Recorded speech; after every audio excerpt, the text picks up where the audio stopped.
Again, we mentioned Haiti Partners yesterday. The silent auction closes at noon today.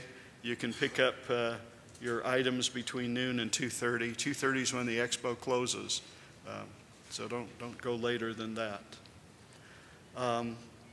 Again, we're glad to welcome our virtual audience today through Agile Connect. Welcome them. And want to start with our opening keynote today, Linda Rising. I've known Linda for a lot of years, more than we count. She's an independent consultant, recently of Phoenix, Arizona, but she's recently moved to Nashville, Tennessee, where she's practicing saying y'all. She's trying to get acculturated. She's interested in patterns, the process of change, but most of all these days she is fascinated with your brain. And that's what she's going to talk about today, deception and estimating. How do we fool ourselves? Please welcome Linda Rising.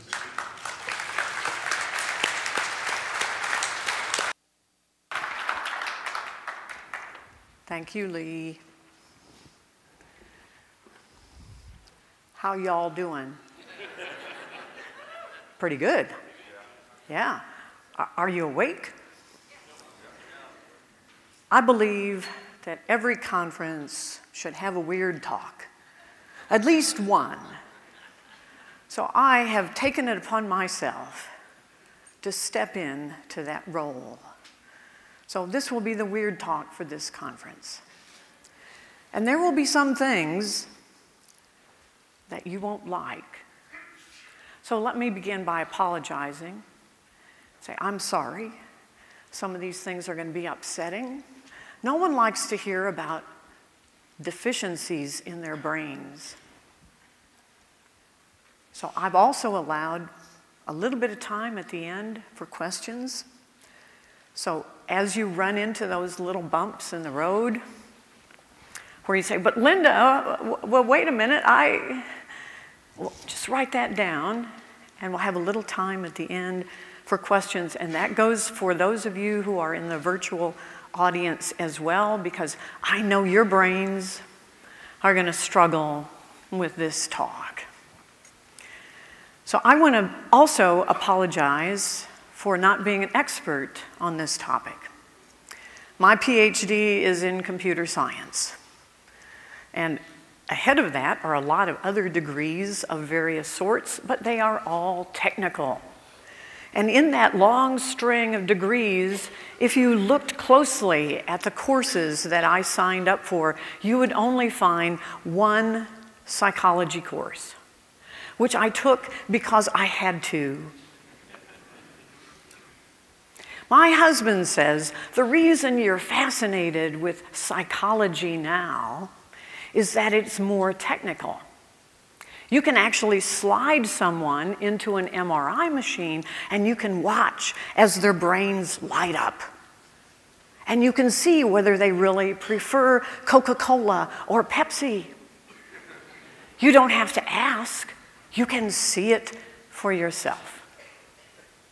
So as we run into problems and things that are going to disturb you, if you're not happy with that, you can just say, well, maybe Linda doesn't really know what she's talking about. If you don't get a chance to ask a question during the talk or afterwards, you've got my email address. I love to talk about the brain, and I promise as soon as I get home from wherever I'm traveling to answer. So I like to also have whoops, okay, let's try this again. A formal disclaimer. And also there are going to be a few of you who are really going to be interested in what I have to say and would like a little more information. So unlike many of the talks, okay, this is the disturbing part. It begins now. Most of the talks that you have heard or are going to hear at this conference are based on experience or opinion. In our domain, we do very few controlled experiments. So when we are enthusiastic about Agile, for instance, we have no proof. We have no data. We don't do controlled experiments. We don't do a controlled, balanced experiment where we take two teams, one of which is following some other process and one of which is following an Agile process, and actually measure, according to some well-defined success criteria, whether or not Agile is better than anything else. And if you ask most Agile enthusiasts, the reason they give for being an Agile enthusiast is, I just know, I feel, I believe. Think for a moment if the drug companies operated the same way we do. It would be something like, well, I tried this little blue pill for my headache and it really worked for me. You might try it yourself. What do you think? Try it for yourself. You'll like it. We'll get everybody on little blue pills.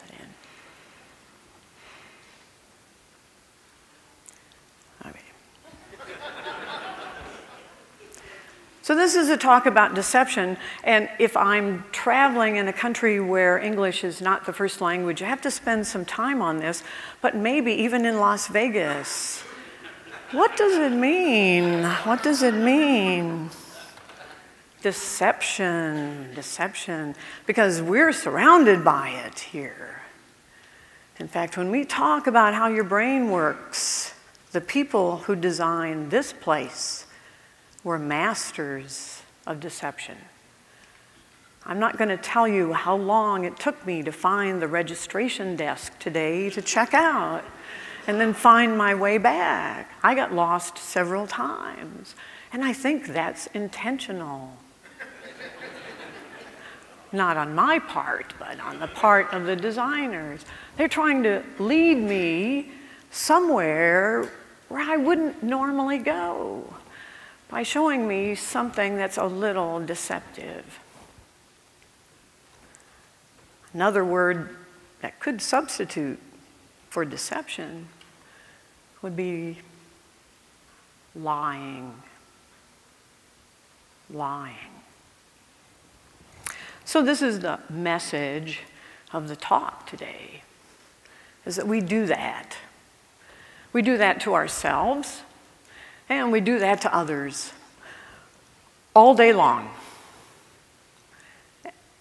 I'm sorry. And there's absolutely nothing we can do about it. We're hardwired to do this, and it has survival benefit. Otherwise, we wouldn't have it. Our ancestors also deceived themselves. Were overly optimistic.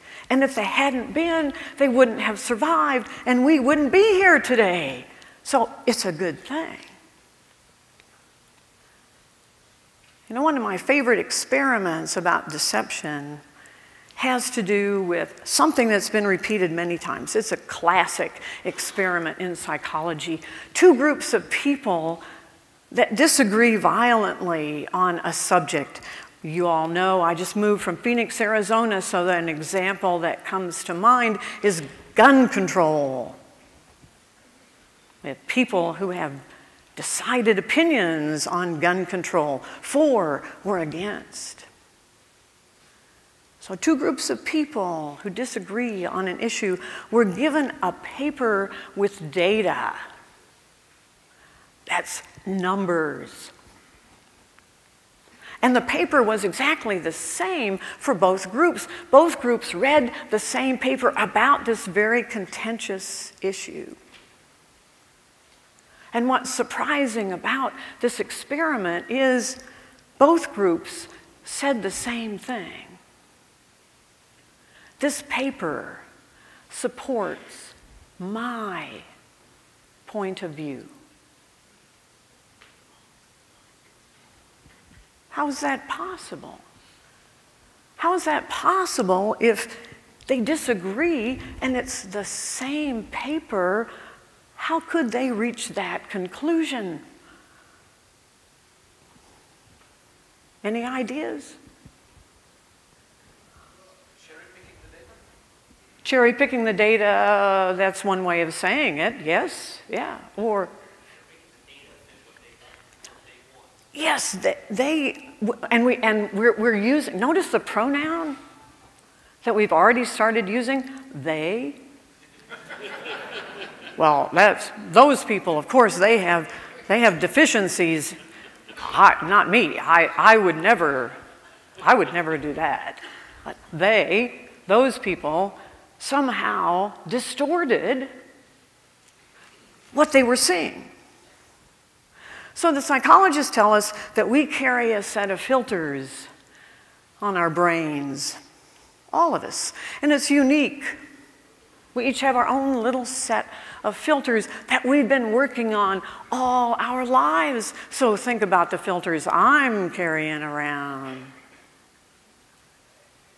And everything we see, everything we hear, well, that would include this talk, wouldn't it? Has to pass through those filters. So anything that's objectionable or disturbing, that upsets our worldview, may not even make it through those filters. So when you walked in the room today, you probably thought you were a rational thinker. Let's take a poll. How many of you believed that when you walked in the room? It's okay, you can talk about that other person now. Yes, you believed that. You believed that when you walked in. Now you know better, right? Now you're not sure, are you? I'm sorry. Sorry. We do it all the time in everything we do. How many of you are married? Was that a rational decision for you?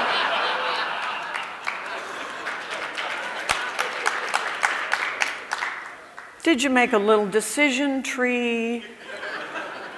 On the one hand, or on the other hand, and then the end conclusion was, yes, this is the one for me. Did you do that?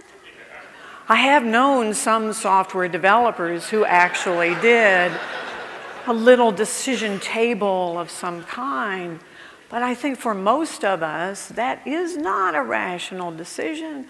And so we might, all right, Linda, okay, we'll give you that one, and there might be a few others where, yes, okay, it had to do with the F word, feelings.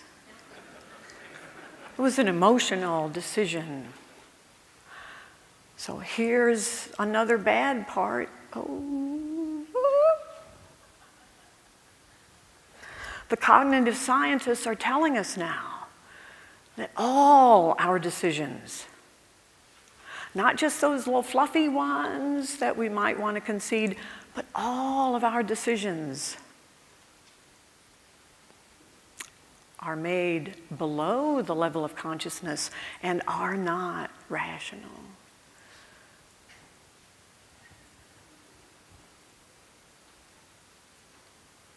Are you okay?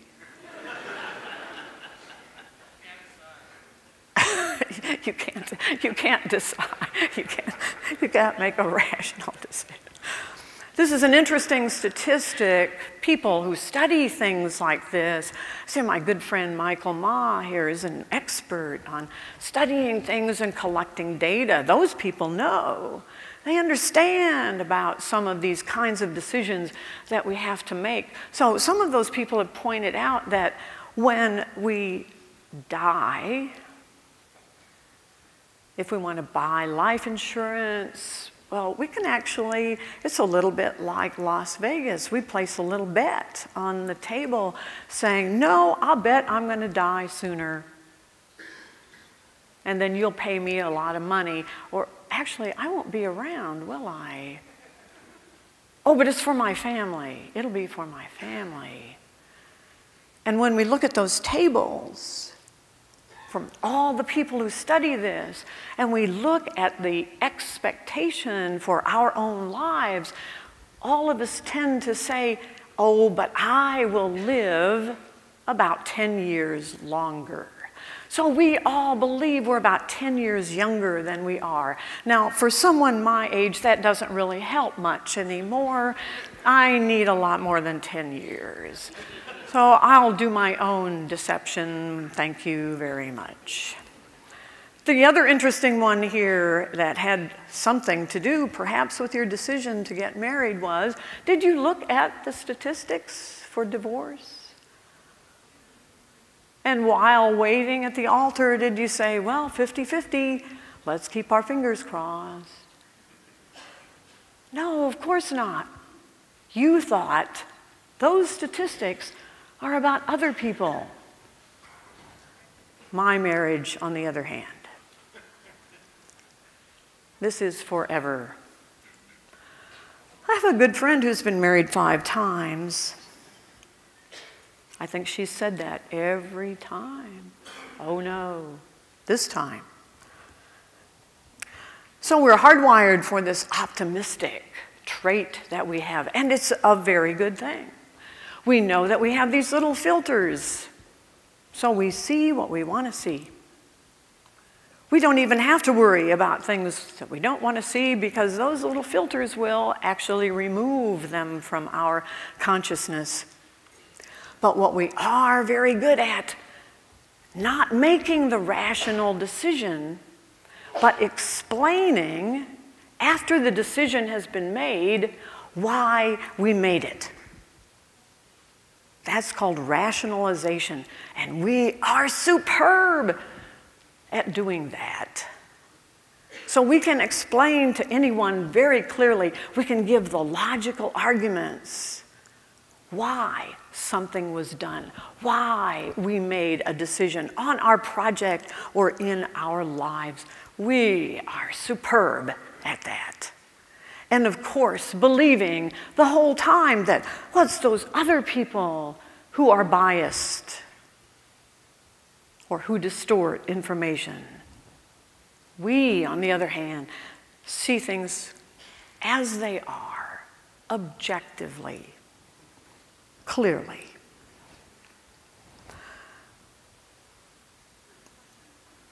This is even true for scientists.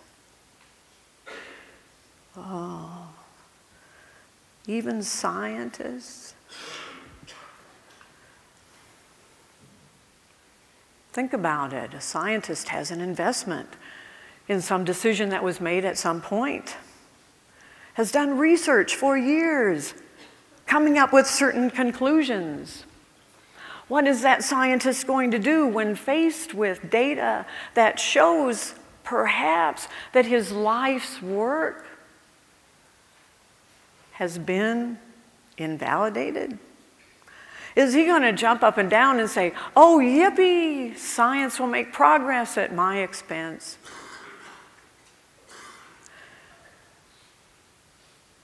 I don't think so. I'm on a review committee for a lot of papers for conferences. And I received a comment once that I have saved. It's a very good example of someone who was reading a scientific paper, who was a scientist, who in the review, where the conclusion was to reject the paper,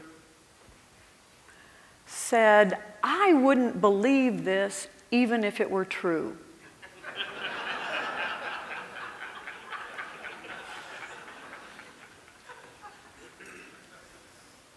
How many of you know Ignaz Semmelweis? Oh, this is one of Uncle Bob's stories. I thought perhaps after Martin jumped up and down, we'd all remember Uncle Bob's story. Ignaz Semmelweis was an interesting character who observed that somehow when women gave birth in the hospital, attended by a physician, that the mortality rate for those unfortunate women went way up. Whereas women who delivered at home or in a setting where they were attended by a midwife didn't suffer from the same increase in mortality. And he wondered why. So he started collecting data and began observing. And what he saw was the physicians were going from performing autopsies to delivering babies without washing their hands. At the time, that was accepted practice. So he began experimenting and introduced a little solution of lye and encouraged doctors to wash their hands after having had them buried deep in the innards of a dead person. Said, before you go over to deliver the babies, please wash your hands. This is an experiment. I would like to measure if there's a resulting decrease in mortality. And sure enough, as you can imagine, there was. So he collected data, objective data. And when he demonstrated to the physicians, it does make a difference. We're not sure why. They didn't understand the germ theory yet, but we can see clearly that this does make a difference. It saves lives. Wouldn't doctors care about saving lives? Isn't that what the Hippocratic Oath is all about? No one listened. No one paid any attention to his very nice data, to his experiments. Women kept on dying. Doctors kept going from performing autopsies to delivering babies for decades and decades. Ignaz died in an insane asylum. No one would listen. I like this quote from Max Planck. A new scientific truth does not triumph by convincing its opponents and making them see the light, but rather because its opponents eventually die. And a new generation grows up that is familiar with it. We have to wait for the old ideas to die physically, for those people who hold those ideas to die. How many waterfall people must pass on to the great reward before Agile takes over? Well, if we are truly rational, then all of the experiments that have been done, and here's an example, would surely show us how rational we are. So this was an experiment that was done about hiring. In it, since it's balanced and controlled, half the subjects were given the positive information about the candidate. Here are all the good things, followed by the things that were not so good. And in the other group, that order was reversed. Now, it's the same information. It's positive first, then negative, negative first, then positive. So for those of you who are creating resumes, you might be paying attention at this point. Would that make a difference, do you think?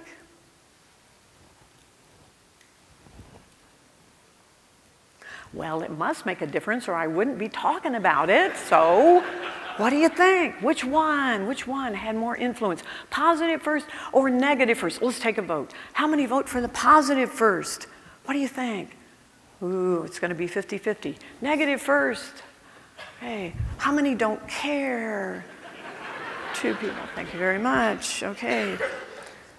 So it's interesting that it did make a difference. It's the same information. Why would it make a difference if it's the same information? If we're truly rational about our decisions? Would the order in which data is presented have an effect on our ultimate decision? And it turns out it does because of something called framing. You can sort of put the brain in a mood to do something. You lead it down the pathway, and that first step is critical. That's why influence strategies that are so powerful build on an initial little step. That's why they lead you through the casino. You're already there. So now it's easy to just step up to that slot machine or that poker table. So framing sets the context for the decision, and the rest, your brain just says, well, okay, well, but the most important thing is, and has already made that decision. This experiment has been repeated many times, and what they find is that under pressure, there's even more of a tendency to go with the positive information first, because the brain doesn't work as well under pressure. How many of you, when asked to give estimates, hear something like the following: hey, take your time, no problem. I know you're busy, sometime next week, give me your best estimate. Is that how it works? Anybody have that? I want to go to that company. Oh, we do have somebody. There's always somebody. That's very good. You're an outlier. I know a company where people were locked in a room. Said, you're not coming out until you can say that we can deliver this by June. No pressure, no pressure. Also no food, no bio breaks. So we know that on average there are people who measure this. Can you imagine what kind of field work this would be? There are 3 lies in 10 minutes of a conversation. Let's see, how long have I been talking now? All these experiments show the same thing. Survey of high school students all thought they were above average. Let's take a little poll here. How many of you think you're above average? Well, of course you are. You're at this great conference. You took the time and you invested a certain amount of energy and perhaps your own money to come to this conference. That definitely means you are above average. It turns out 80% of our people believe they are above average. And it doesn't matter whether they're software developers or drivers. There's a very famous experiment that was done in, I think it was Sweden, where they asked drivers, are you above average? And 80% said they were above average. And that includes many of those drivers who were in hospital, having caused an accident as a result of their poor driving skills. Since there are so many, any online dating participants here? There's such a large population now that they can study it. And it's an interesting collection of people. It's younger than the normal population. Isn't that interesting? And it's also full of women who are not as heavy as the women in a normal population, and men who are taller. And they are all well educated, and they love extreme sports. I wonder why that is. We even do this to our children. Now tell Aunt Mary that you like the Christmas present that she made for you, and give her a big hug and tell her you love her.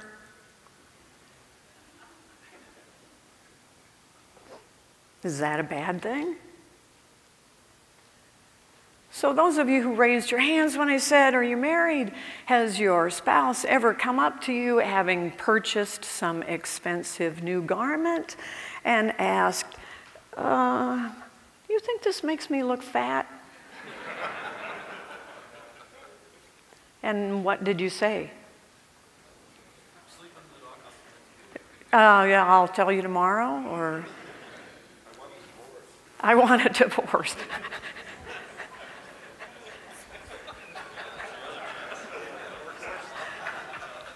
Don't you think there are times when a little deception is a good thing? Perhaps that's why we inherited that tendency, that there are times when it's okay not to be brutally honest. Yeah, I think you could stand to lose at least 15 pounds, and I'll tell you where that 15 pounds should come from. That's probably not a good idea. So it's a good thing.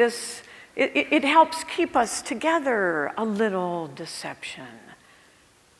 it's good for our social structure not to always be brutally honest. That maybe it keeps us from unraveling.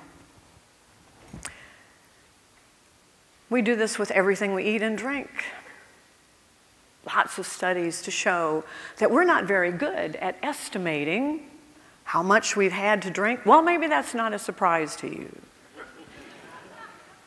We have a bias for the vertical. Even professional bartenders in experiments have shown this same bias. These two glasses hold the same amount of liquid now, but we tend to believe that the one that's taller holds more. They actually have done experiments with children to get them to drink less soda, less carbonated, sugary drinks by simply changing the size of the glass. They won't drink as much. If it's in a taller glass, they believe they have the same amount. So we overestimate the vertical. We think the vertical line here is longer than the horizontal line. So if anybody wants to come up and actually measure that, you're welcome to. An explanation that has been proposed for this bias is that if we were walking across the savannah, we'd want to have a pretty good handle on any change in height. And so we tend to look at that as though it were taller than it actually is. We know that we eat more from things that are in large containers and things that are closer.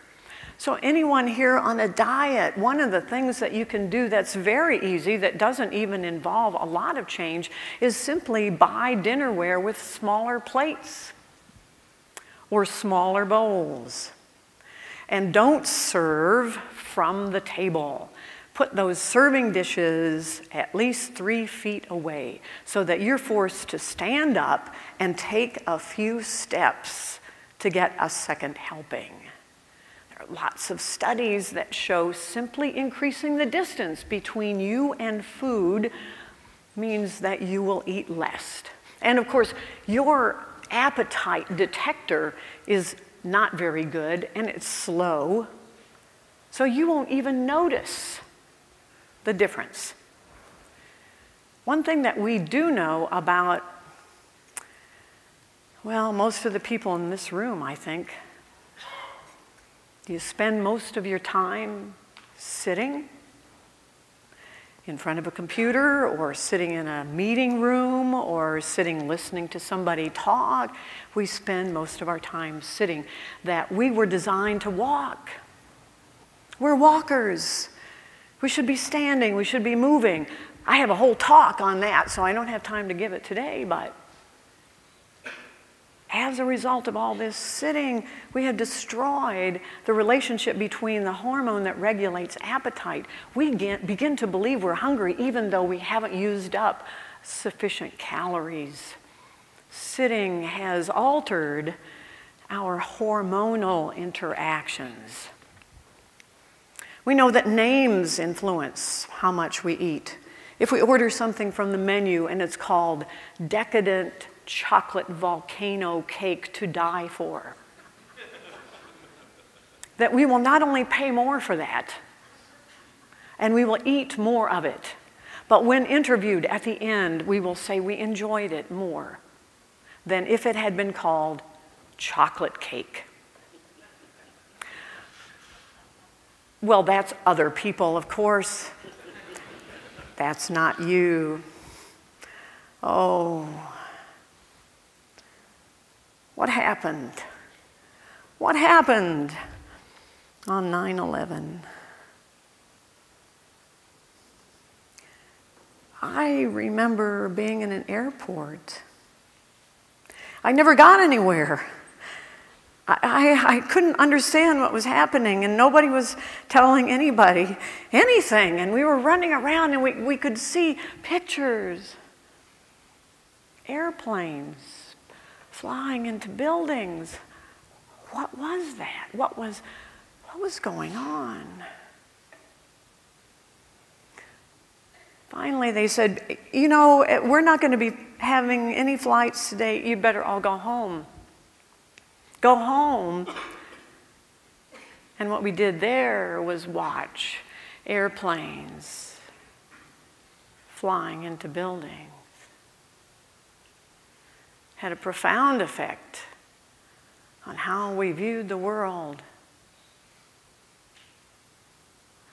I finally got on a plane on Saturday, going from St. Louis to Minneapolis. It was a 767, which is a pretty big plane. It's the only time I've ever boarded and had the flight attendant say, there are only 9 people on this flight, sit anywhere you want. Wasn't any business class, unfortunately. Where do you suppose the 9 people on that flight sat? Where did we sit? Yeah, we all sat together. Window aisle, as far forward as possible. It's the only time I've ever seen people not spread out on a flight. It's also the only time I've ever seen people talk to each other. And the question was, well, where were you? And where have you been since Tuesday? And to a person, the other people on that flight all said the same thing, which was, I am never flying again. They thought this was about airplanes. I am never getting on an airplane again.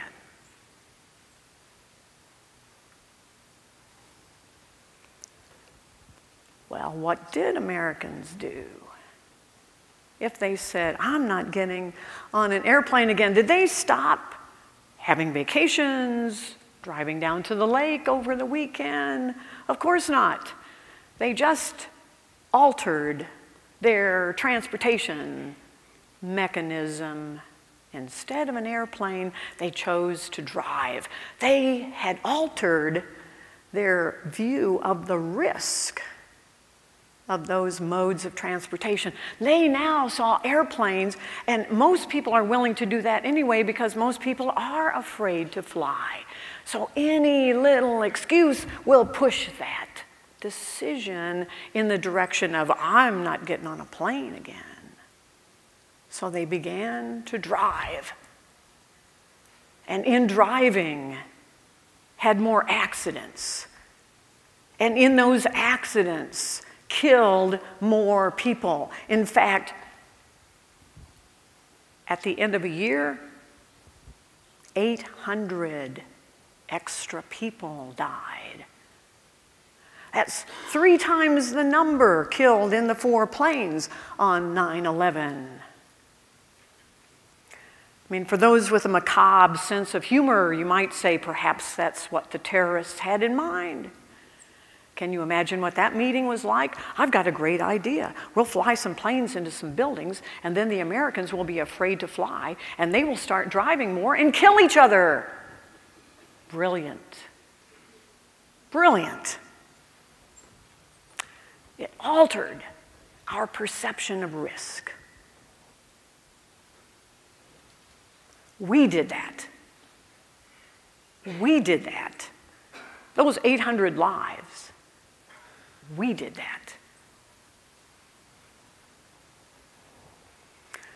So we know we're not very good at risk estimation. Ask smokers. I'm not going to take a poll. Smokers believe that it's okay for me. I know, I read those statistics. They're more afraid of flying than they are of dying from a very bad habit. When clearly the data show that the average life expectancy reduction for smoking is 5 years compared to flying, a day. When Lee asked, what should I do with my money? I was wondering, had he looked at the odds? I won't ask you to raise your hands. How many of you play the lottery? And especially the big lotteries, you know, the ones where the giant jackpots and Look at the odds for there. I can't even count how many zeros that is. Where, of course, we all know we're not going to have a heart attack. So, of course, I'll have a double cheeseburger with bacon on the side. And a lot of that has to do with the same effect that we observed in 9/11. When someone wins that big lottery, they interview them. Well, tell us, how was that winning the big lottery? Oh, it was great. I'm so excited. I can't imagine. Finally, me, I won the lottery. I think they should interview the losers. Well, how was that losing the lottery? Well, it wasn't too great. You know, I play every week and I haven't won yet, so I'm getting a little discouraged. Well, thank you very much. If they did that for every loser, it would take about 9 years to get through everyone. Wouldn't that make an impression on your brain? Say, look at that. There are a lot more losers than winners. Be a graphic demonstration. So some of this we can't avoid. Our ancestors were hardwired to fear certain things, and that's what we still fear. Anytime we see something on the television, a plane crash, that makes a big impression. I would definitely advise going to hear Lee's talk. I'm sure there are lessons learned there, because we do pay attention when planes go down. Whereas an automobile accident, well, that doesn't even make the news. I've driven by lots of accidents and wondered when I got home, would there be something on the news about that terrible accident? And most of the time, no, that's an ordinary occurrence. Doesn't make an impression. We don't really pay any attention. So what does this all have to do with software estimates? Well, we all tend to believe that we're better than we are. I don't know if you watch Prairie Home Companion, where all the women are strong, all the men are good looking, and all the children way above average. That's us. That's us. We tend to believe that we're just a little bit better than we are.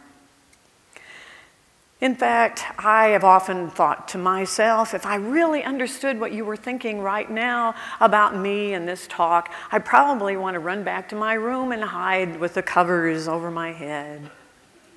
But no, I don't think that at all. I believe that you all love me. And you're just sitting there eating up every word I'm saying. And that's what keeps me going. And we all do that. We all do that. Found this interesting quote: a strong tendency to ignore previous feedback and persist in overconfidence in their own estimates. Persist. Persist. Well, surely, I've got Michael Maw here on the front row. I was a mathematician before I became a computer scientist. Of course, this was a long time ago, so that's how we're going to stay friends with Michael. This is a long time ago. And I was working for a company that said, you know, we're going to buy one of these estimation tools. And as a mathematician, I had a chance to go to some training and look under the hood of that estimation tool, and I want to tell you, I was blown away. Look at the powerful mathematics we've got here. Whoa, I loved it. And not only formulas, but they had data. It's okay if you don't have your own data, that's what we were told. It's okay, because we have data. We've got data for embedded systems, we've got data for telecom, we've got data for avionics, we've got any kind of data you want. You just plug that data in, and by golly, out comes the estimate. Ta-da! Of course, it's going to cost you, but we thought it was worth it. So we bought one of those estimation tools, and I had all kinds of fun tweaking those parameters, doing interviews about information on the project, cranking out the numbers. And it wasn't any better than that. Do you know this one? That's wet finger in the wind. 3.2, yeah, that feels about right. Of course, that was a long time ago. I think probably, I'm sure those tools are better now.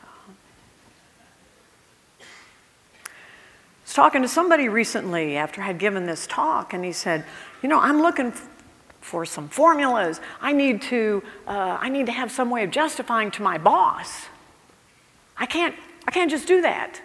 I got to have some justification. And I thought, well, okay, there's a good reason for having some data or tools or something behind your guess. He said, I just can't make it up. I said, why not? That's really what we're doing. It's an estimate. I think maybe the time has come to throw that away. Let's maybe have another word, because somehow we're now enamored of that word and we think it has real meaning. It's just a guess. We hope it's our best guess, but it's just a guess.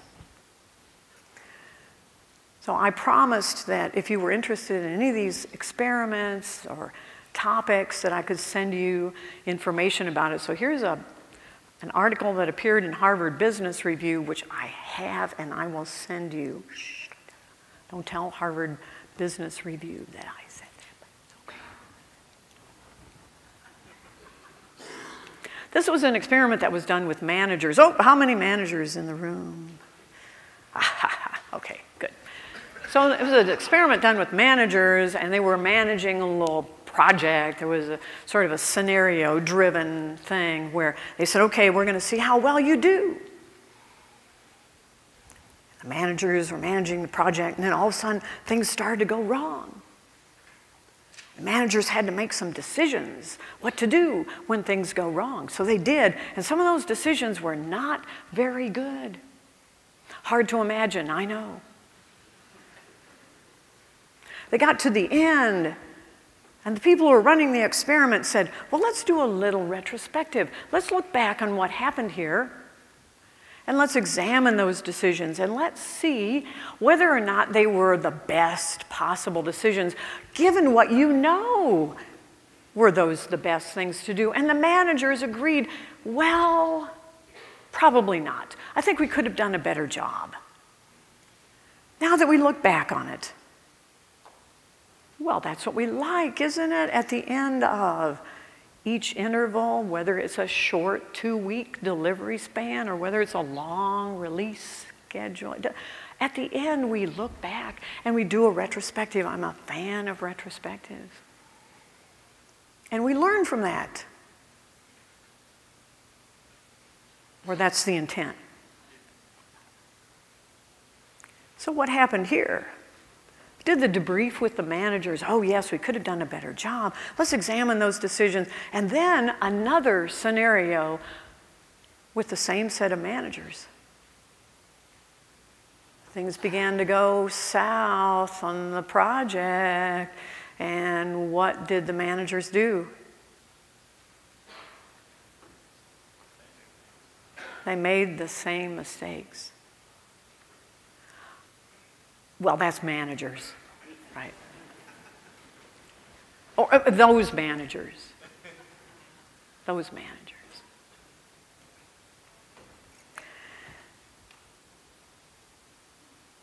Not you.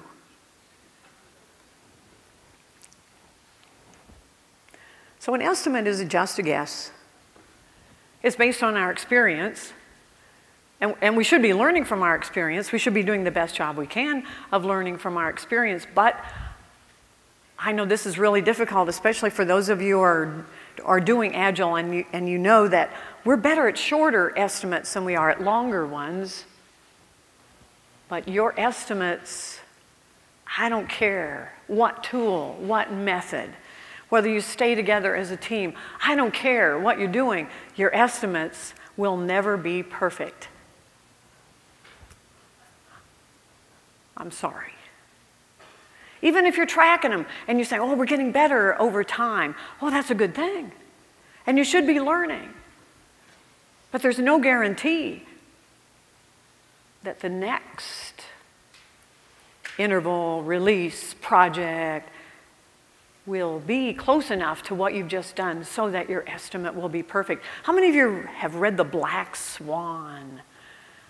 It's an interesting book. It really has one point, so I'll just tell you what it is, and I'll save you a lot of time. You can't predict the future. There it is. There are no facts about the future. There is a wonderful story in that book, though, and it's about the Thanksgiving turkey. So the turkey has plenty of data in a way. It's not actually collecting the numbers, but the turkey knows that the farmer comes in every day at the same time and brings food. What a nice guy. So based on that, my estimate for tomorrow is that the farmer will come in at the same time and bring in the same delicious food. Uh-oh. Tomorrow is Thanksgiving Day. The farmer comes in about the same time, but he's not bringing in any food. Uh-oh. I guess we couldn't predict that. Can't do that prediction thing in a project either. You don't know. You know, there's some belief that if we were all doing the same thing all the time, you know, if our projects were similar and the team sort of stayed together, that our estimates would be better. This seems intuitive, doesn't it? My husband is a developer and he works for a small company, and they have exactly that. They've had essentially the same core of people now for years. And they do the same kinds of projects over and over again. And every time it's the same. He comes home at the end of the day and he says, well, we've got another project, but we've done something like it before, so I don't think it will be a problem estimating it. And he writes up the estimate, and what they find in the middle of the project is they run into surprises. Little surprises or big surprises, and their estimates are always off. So even with a small team, doing essentially the same thing over and over and over again, it's really not the same thing. It's a myth, I think. The other interesting thing about your brain is that when you estimate, that's the creation of something. You're making it up. You may have some tools behind you, but you're essentially making it up. And that part of your brain that's involved is different from the part of your brain that's involved in calculation. And so there's a fine line here that not only do we need a different name for estimation because it's just a guess, but we need a different process for handling it. Because once there's a 4 on the table, and we know that managers love numbers. So you give them a 4, and they go crazy.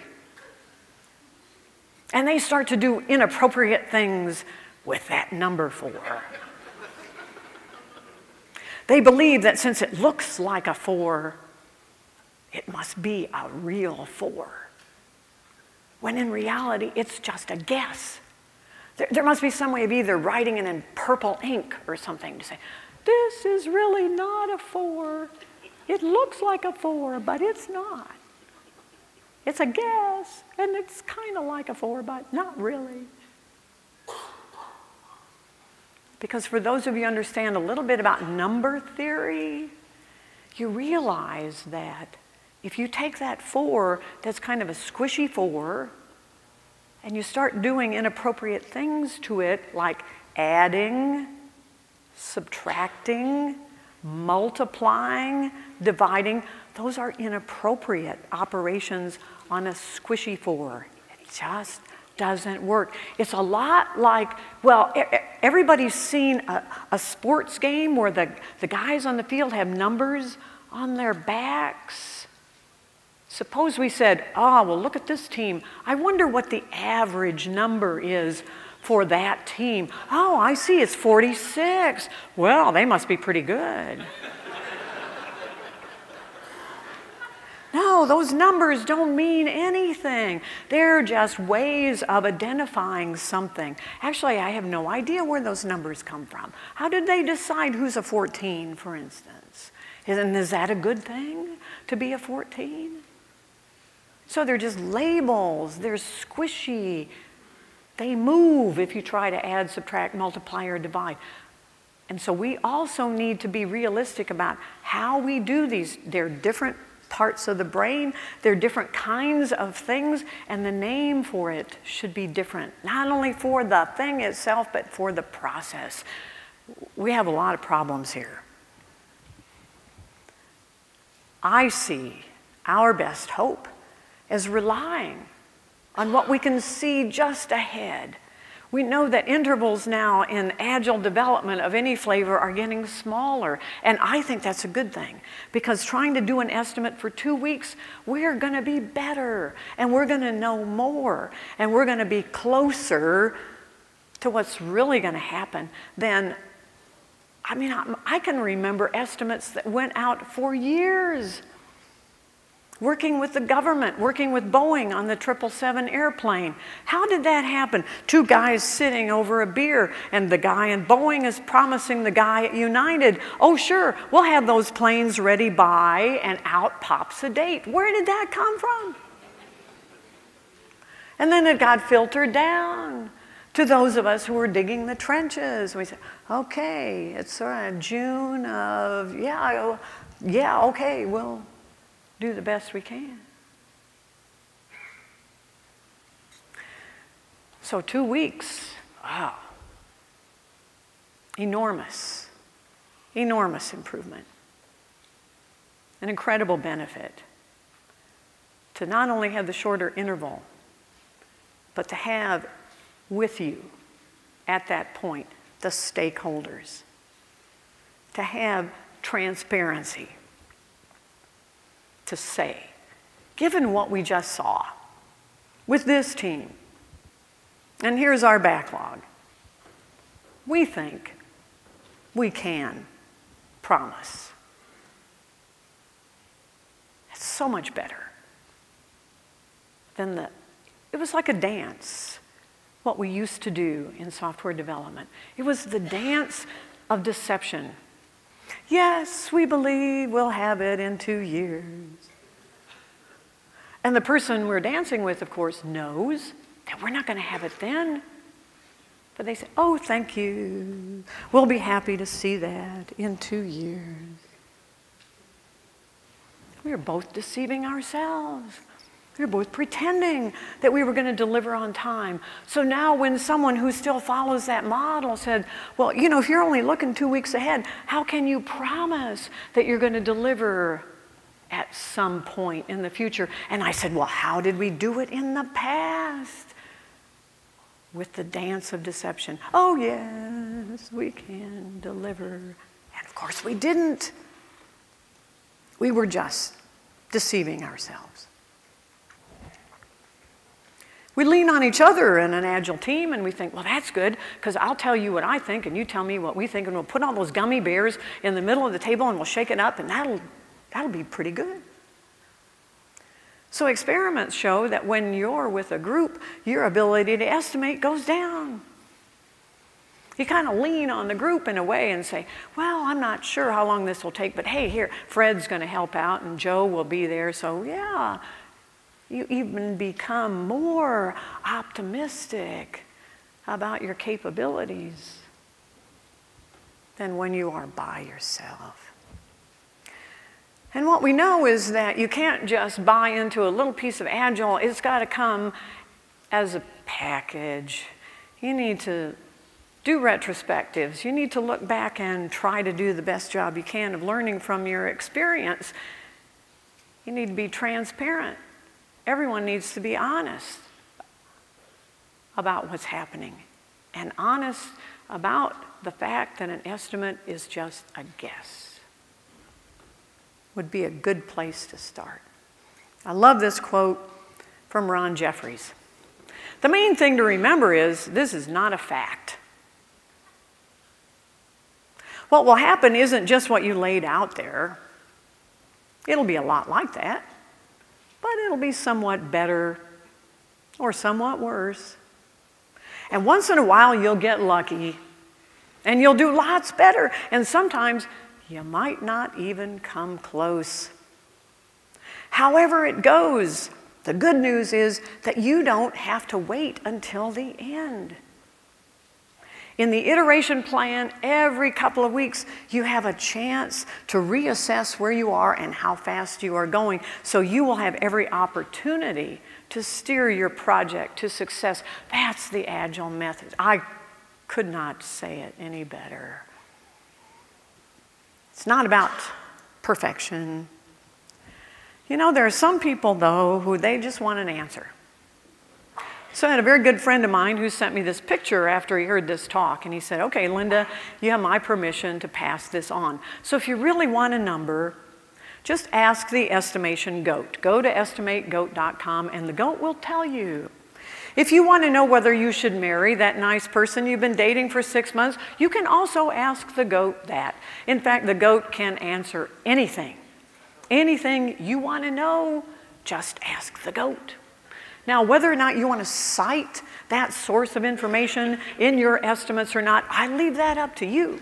But I know some of you want certainty. We all want certainty. It's a chaotic world. We don't know how to make good decisions. We know that now for a fact. And in fact, I'll recommend that to Lee. If he's not sure what to do with his money, he can just ask the estimation goat.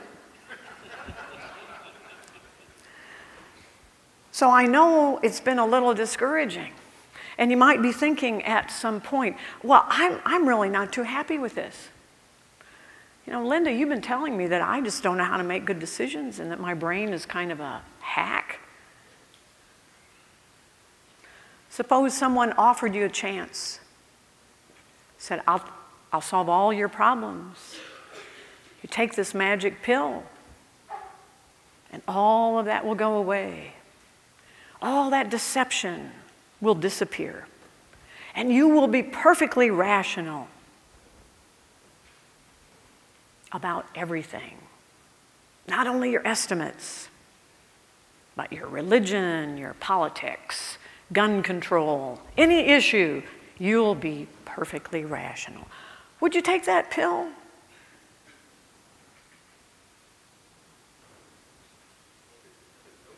What do you think? Yes. You want the pill. Okay.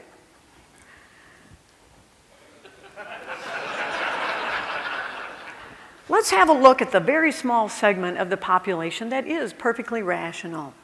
They see things clearly, much more clearly than the rest of us. Unfortunately, most of those people are in mental institutions on serious, serious medication. They are clinically depressed. Clinically depressed people are rational. That's why they're depressed. So what you have with a deceptive brain is the ability to be happy in the face of a reality that would be depressing. So it's definitely a good thing. So hang on to your brain. Take care of it. It's doing the best it can. Kent Beck said, perfect is a verb. It's not a goal. I think that definitely applies to estimation. So I know it's been disturbing. I hope it hasn't been too bad. And I consciously tried to save about 10 minutes for any questions that you might have or the virtual audience might have. And I think we have people with microphones who are going to run around. So if you have questions, this would be a good time. Any questions? We have a question down here. Where are them? Where are them? Okay, or I can repeat it. Where can we get the reading list you mentioned? Oh, did I say reading list? No, I can recommend some books.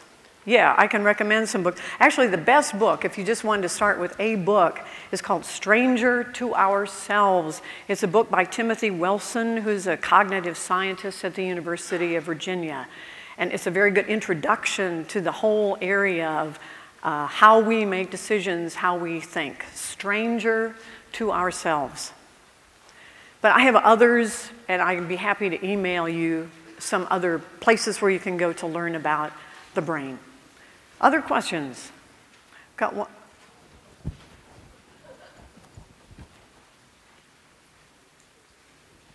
We need the mic so that everyone at home can hear. So the most effective method of helping our situation in my company, where we have people who are opposing technical change, is to wait for them to die of natural causes or otherwise.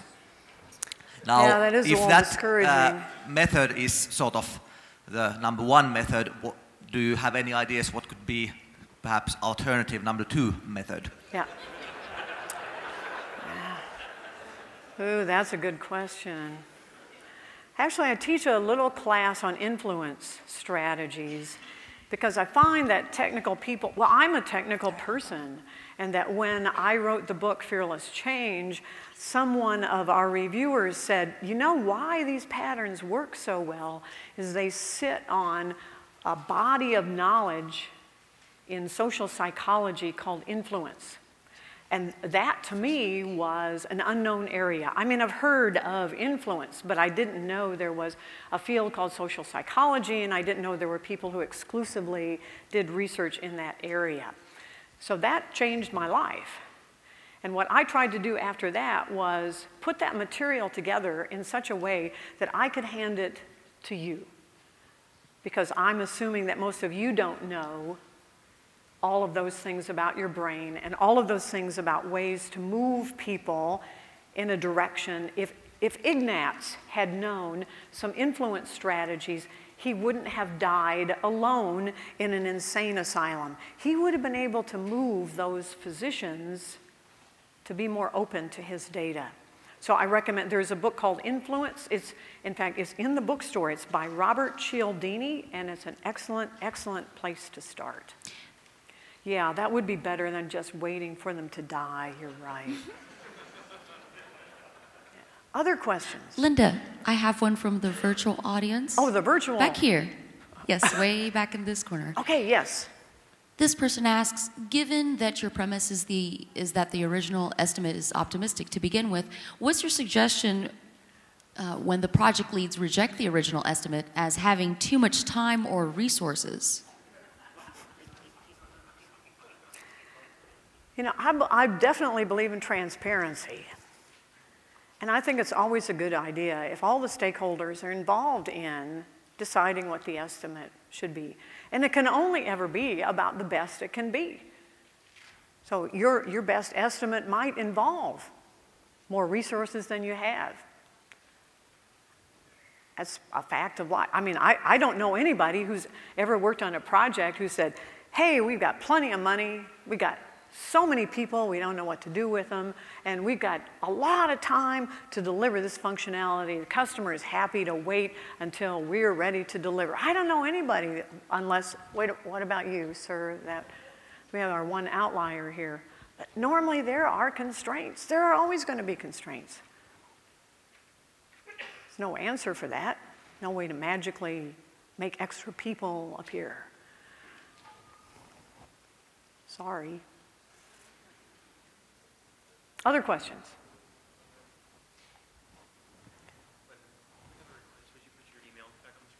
Oh, okay. Sorry. Yeah.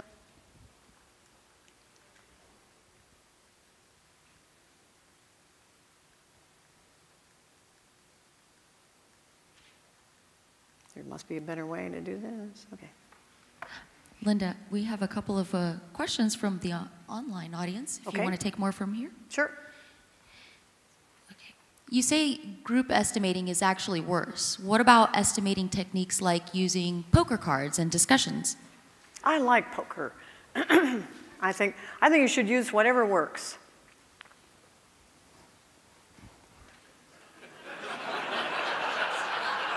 All right.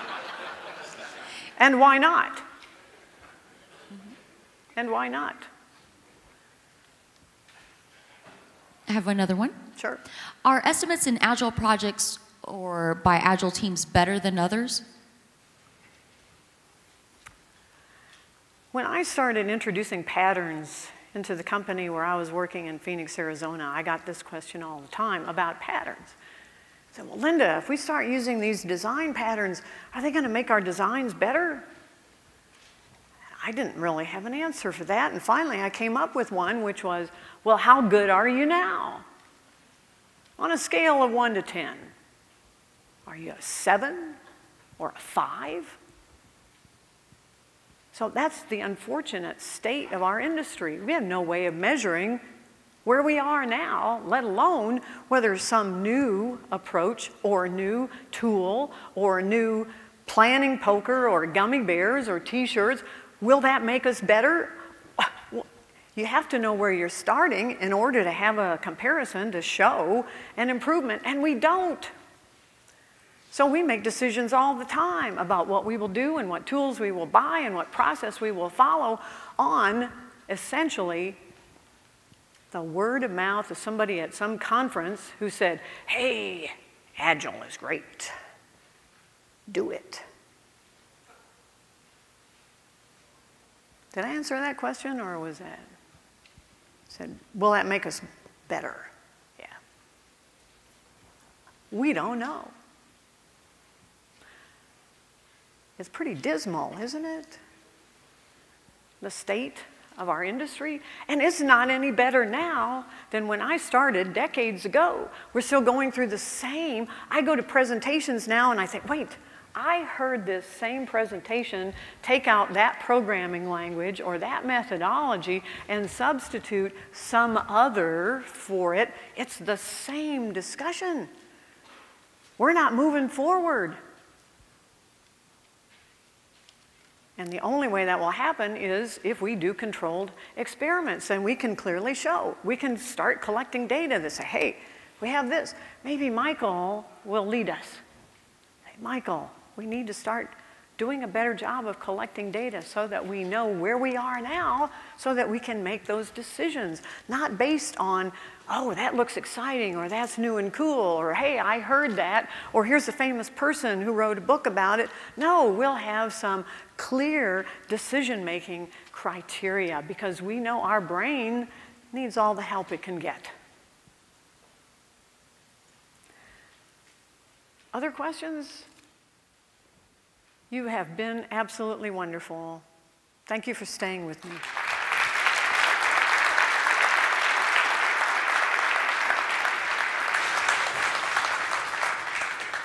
Linda, thanks so much. She has convinced me of two things. First of all, none of you knew what you were talking about when you gave me good advice, what you thought was good advice. So while I was sitting in the back there listening to Linda, I did go to estimategoat.com. It says bet it all. So that's what I'm going to